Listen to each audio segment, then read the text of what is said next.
Welcome to the Train Your Brain podcast. We are your hosts, Ed and Britney Holmes, and we are the founders and coaches of a company called Axios Coaching. And we started this podcast, Train Your Brain, to give you a little bit of what we do with people one-on-one in your back pocket. Yeah, the whole goal of Axios Coaching is to help you get unstuck. And unstuck, why? To help you create a meaningful life. This mixture of fulfillment, purpose, and adventure. So during this podcast, we're going to cover an infinite amount of topics that allow us to keep moving our lives forward into something that's meaningful and matters to us. Yeah, let's get into it.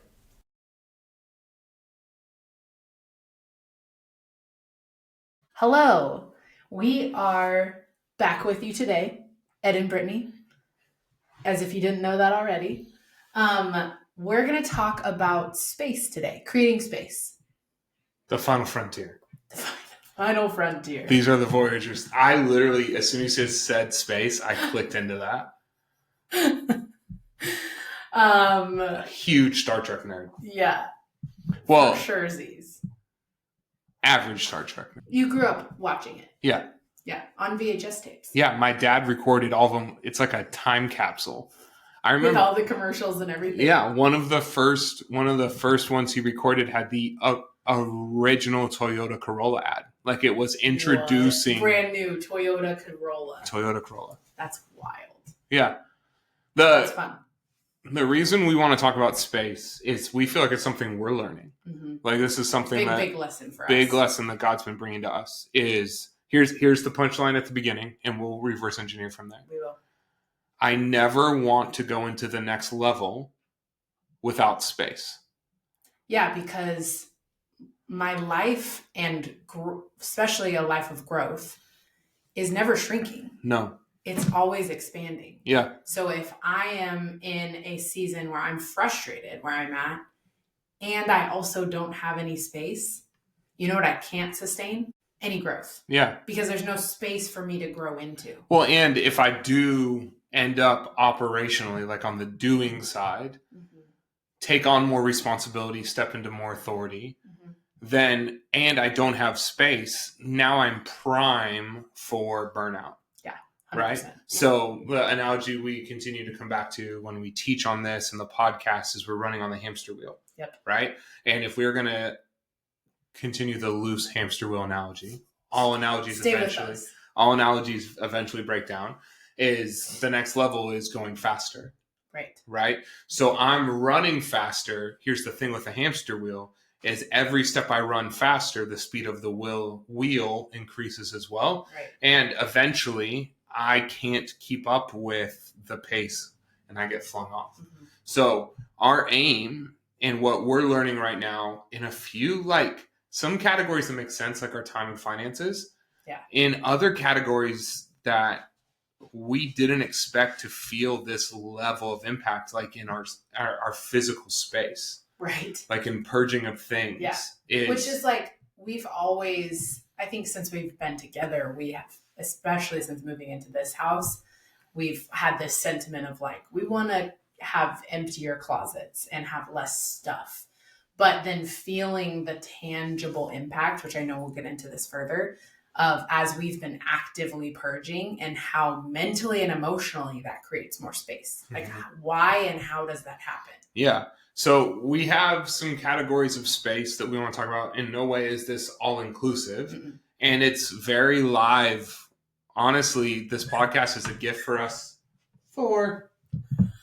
Excuse our studio companions, Thor and Rogue. They insisted on being in here with us. So if you hear a squeaky toy, that's Thor adding in his comments. Yes. So, we're going to live process this out. One of the benefits of the podcast is it gives us a chance to take things we're learning and walking out and start to process it so then we can turn around and inspire other people with it. Yeah, absolutely. So let's start with time, because I think that's an obvious one. And time tends to be the thing, I know in our experience and in the people that we coach as well, like that is the thing that seems to come up the most often that we feel like we don't have enough of. Yeah, and it's the carry on being convinced that I don't have time will limit my ability to believe I could create space in other areas. Yeah.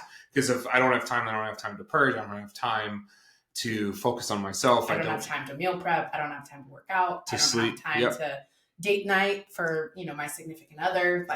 There's just never enough of it. So I think the tool to apply here is the weekly meeting. Yeah.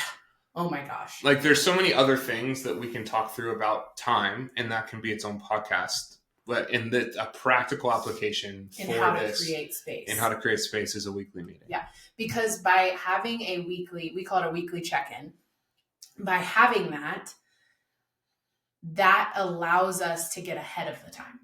Because if I'm constantly in reactive mode, which I have definitely fallen prey to more than once, if I'm in constant reactivity with my time, then of course I never feel like I have enough of it because I'm always putting out fires. I'm always like chasing to keep up with it versus getting ahead of it proactively and saying, okay, what are the things that I've already committed to this week? What have we committed to collectively, either as a couple or family? And making sure that is documented somewhere that we can all clearly see and understand. Yeah. And at a deeper level, the thing that it allows us to do as well is start to automate some of those decisions. So like we know about when somewhere between 4:30 and 5:30, we know when we eat dinner. Yes. Right. And then we know when we're committed to being in bed, which is something we're getting better at. Mm-hmm. Because if I don't set the context, then it will be set for me. Yeah, there's always going to be even good things, valuable things that want to take up that time if I don't set the context for it. Yeah, and this can be as practical and as powerful as we want it to be. Mm-hmm. So, for example, we have a bunch of road trips and camping coming up, and we're going to do an oil change on the truck tonight. Yep. So we know we will leave the house at 5:30 to go over to the in-laws because he has all the fancy tools. Mm-hmm. And then, so that means, all right, we're going to eat at 5, which means we need to take our time for spiritual connection and back that up to 4. Like it gets very practical when we're setting context, and then we're not falling victim to circumstance. Right. Yeah. And knowing that, of course, there will be unexpected things that come up that sometimes you have to pivot or rearrange for. But as a practice, having that weekly check-in lets us have a general kind of game plan of where the commitments already are, where the open pockets of time are. And then, like you said, allows us to work backwards of, okay, great. If I know the commitment I have for myself is to create more space in my mornings, guess what? That space is started the night before I go to bed. Yep. So that weekly check-in allows us to get ahead of it. So let's talk about that. Another place that we have felt deeply convicted to create space is in a spiritual practice, right? So what has that journey for you been like? I had a little easier time implementing that. Yeah, I feel like you tackled this a couple of years ago when we first started working with our coach. Yep. That was a big thing that he challenged you on. For me, that time in the morning had been a struggle because I historically really like my sleep. It's not even historically. That's just true. That's just true. Historically, though, I would not prioritize going to bed at a consistent time so that I could wake up even 30 minutes earlier than I was used to waking up. So what that meant for me, the outcome of that was that I had these intentions of carving out this space in the morning for my morning practice and being in a time of prayer and journaling. And that good intention would come and go with my alarm. Mm-hmm. And so now the thing that has allowed me to do that consistently is 2 things, I feel like, and you feel free to chime in, obviously. I stopped trying to jump straight into this extreme expectation for myself. So when I first started, Ed's getting up at 4 a.m. or whatever and has multiple hours. That was just not a realistic expectation for me. And so instead of trying to wake up an hour earlier, I started with waking up 30 minutes earlier. And then I've been able to work my way backwards. So now I consistently have about 90 minutes in the morning before I need to jump into my, the first thing on my schedule. Mm-hmm. And that is only possible when I consistently prioritize being asleep at the same time the night before.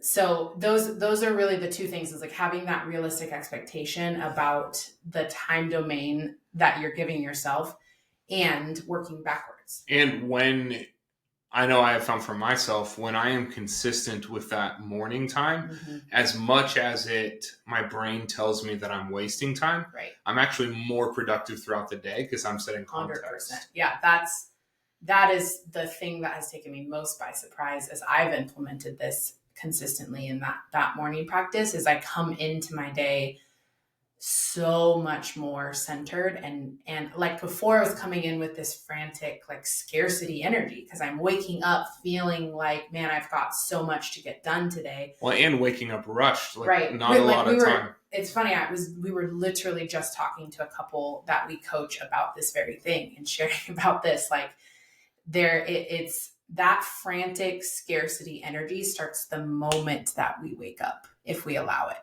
And it becomes a habit. Is like when your alarm goes off in the morning, it triggers this like subconscious response of like, I'm already behind. Well, and then I feed it by checking my email or looking at my to-do list, right, as opposed to spending time in a more infinite space of being, journaling, reading, praying. Literally creating space and creating time in the morning for us to get our mind right first and then get into what the day has, is holding. So because I think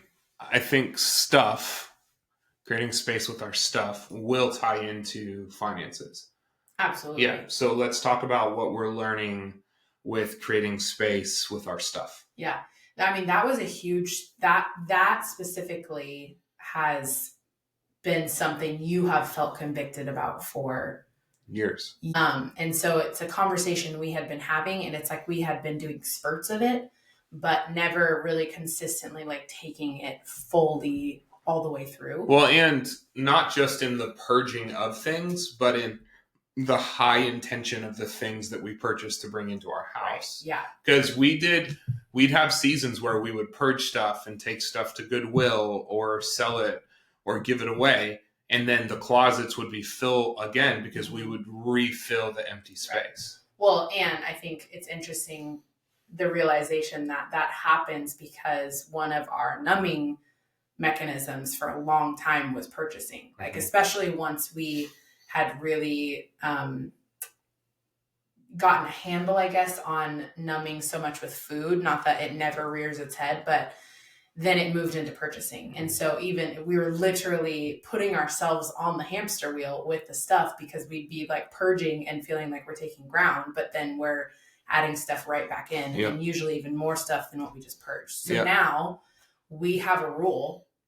Look, we have like a 2-to-1 exchange rule. Like if this is legitimately an item, whether it's an item of clothing or sporting goods or whatever, okay, what 2 items are, within a similar category are going to be leaving in exchange for this one item to come in. And then the other one that we've implemented that's been so good is we are not allowed to replace or buy a nicer version of anything until the current one is worn out. Yeah. Like that has been like that we've massive. Proven that this is something we use. Yeah. Like I just took over the last summer-ish, about a year, I've been fly fishing. Right. And all of the equipment we've purchased has been entry level. And everything in me wants to go buy the very bougie, fancy thing. The extremist in you. Yeah. And the gear I have is not worn out yet, which means I haven't fished enough to be good enough to justify the next thing. Right. Right? Yeah. And then compare and contrast that with some of consistency over intensity. Compare and contrast that with some of the camping gear.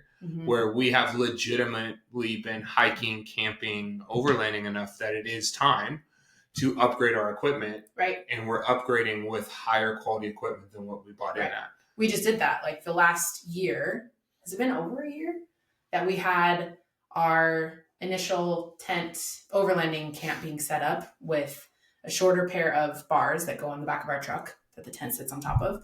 We just upgraded for taller ones because we had added a storage system to our truck bed and those bars were no longer adequate. And we resold them and then took that money and almost exchanged it for the bars that we just bought. Yeah, I think that's the other thing that's really interesting is as we have been purging things from the house and been highly intentional about what's coming back in, I'm feeling so proud of our rooms, right? Mm-hmm. Like we've been investing in both of our offices Yep. with money from things that were sitting in closets that we weren't using, right? Literally. And so now that was actually bringing us stress by the fact that our closets were full and there were boxes in our attic that we hadn't touched since we moved in. Yeah.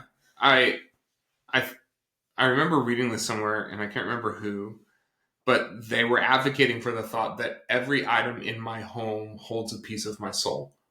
Mm. And so I could feel that. Yeah. So as we've been getting rid of stuff that we were just holding on to because we felt guilt, honestly, like that's been something to work through. Holding on to something because I felt guilty I had purchased it. But all it was doing was sitting in a closet. Right. And it's not just sitting in a closet.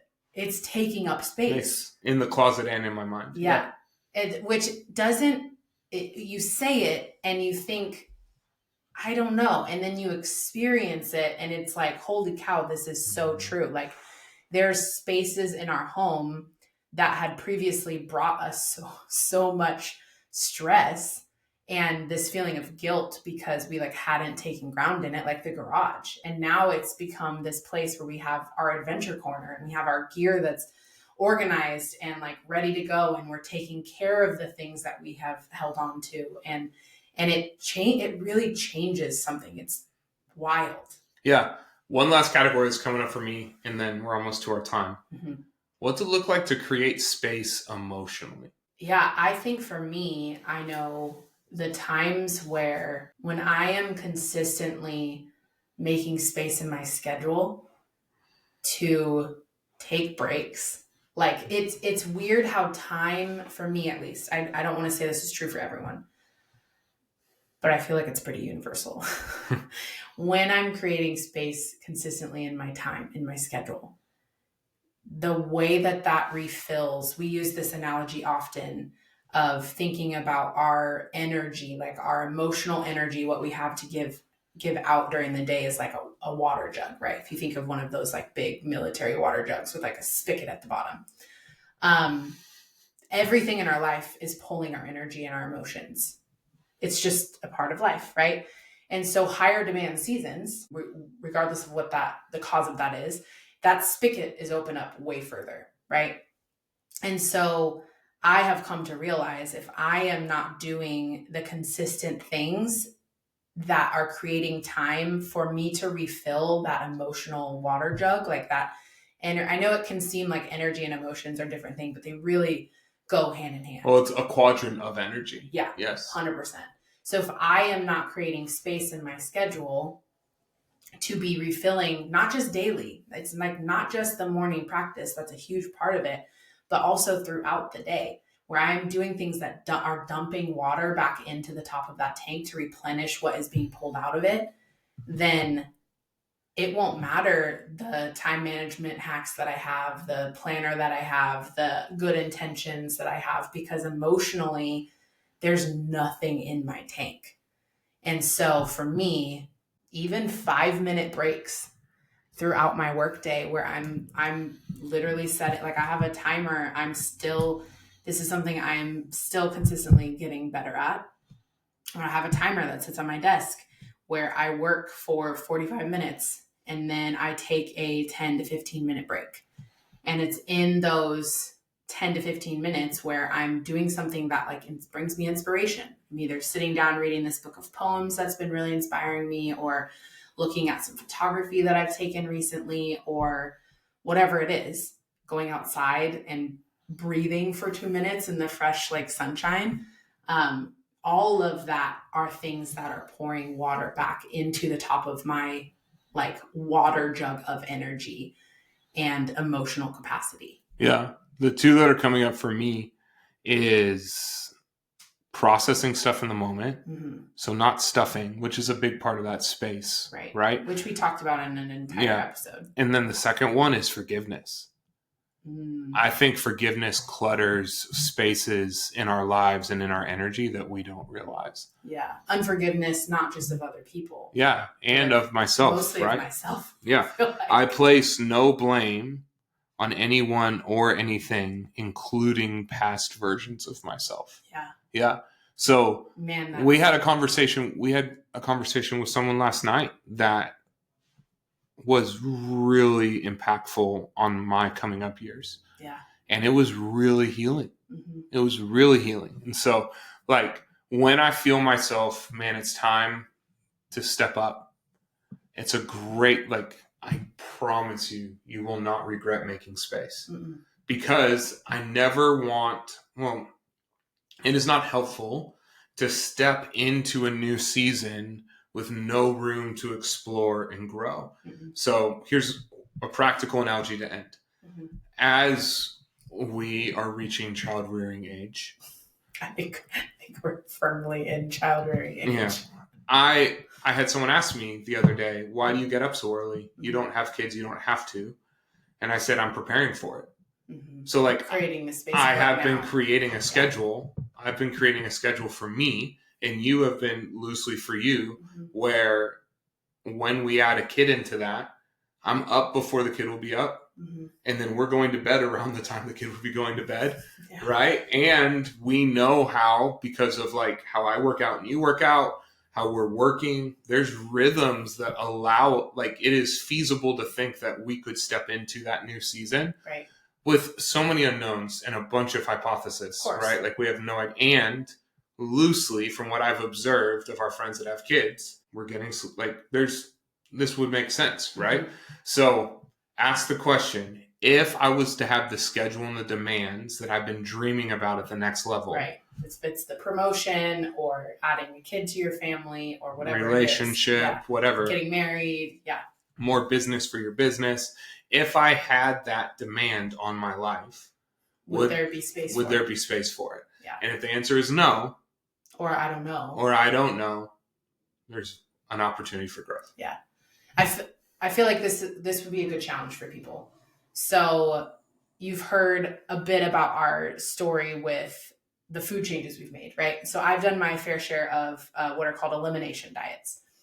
And this is a cool practice in regards to creating space. So with an elimination diet, you pull out big groupings of foods all at once. So all grains, all dairy, all refined sugar. That was the first one that I had to do. And you pull it out for a period of time. You have none of it at all. And then you, at the end of that, you intentionally insert those things back in one at a time to see what has an effect on your body.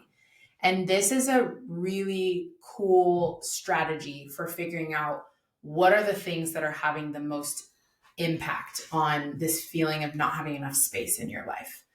Maybe financially, like, just listening to us talk, you're like, man, our money feels like we don't even have an inch to budge. Okay, this is a great opportunity for an audit. Maybe this is just for you or you and your partner, and you sit down and have a conversation. Okay, we want to create more space in our finances.